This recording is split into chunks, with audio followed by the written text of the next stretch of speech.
राज्य में नूतन सरकार गठन होगा पर एक्शन मोड को आसी केंद्रीय तदंतकारी संस्था सीबीआई।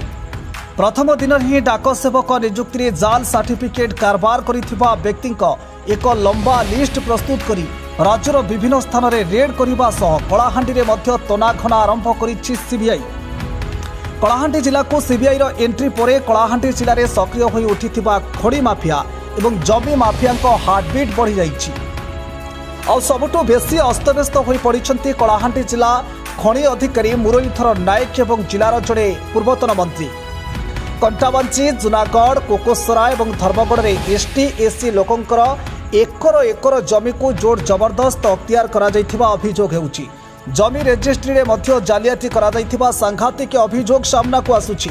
अन्यपटे कलाहांडी जिले में चलीथिबा अनेक पत्थर कुआरी एवं बालीघाट मानकु बेआईन भावे लुट करा जाउथिबा अभियोग हेउछि। अनेक लोकंक कागजपत्र ठीक न थाई लाइसेंस प्रदान करा जायछि।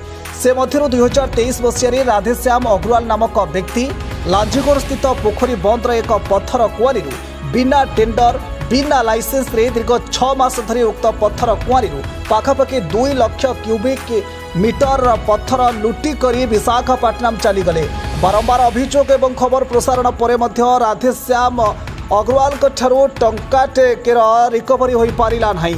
वर्तमान चेनागाँ बालीघाटू पुलक महांती नामक व्यक्ति 5 क्यूबिक मीटर बाली उठाइबा टेंडर पाइथिबा बेले दीर्घ 6 मास मध्य 50,000 क्यूबिक मीटर बाली उक्त बालीघाटू लुटिकी खाई सारे।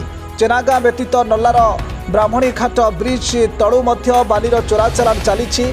आदित्य नारायण महापात्र नामक व्यक्ति जेसीपी लगाई राति अधिया बाली चोराचालान करुछि। जिले में मातिथिबा एसबु खड़ी माफिया मानक ठारू खड़ी अधिकारी मुरलीधर नायक टंका खाई खणी लुट करने स्वीकृति प्रदान करिथिबा कहा जाउछि।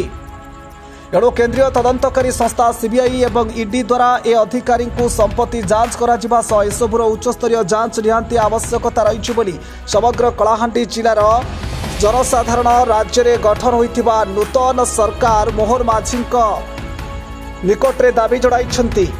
Kalahandi Ranjan Kumar Mahanti report, focus plus.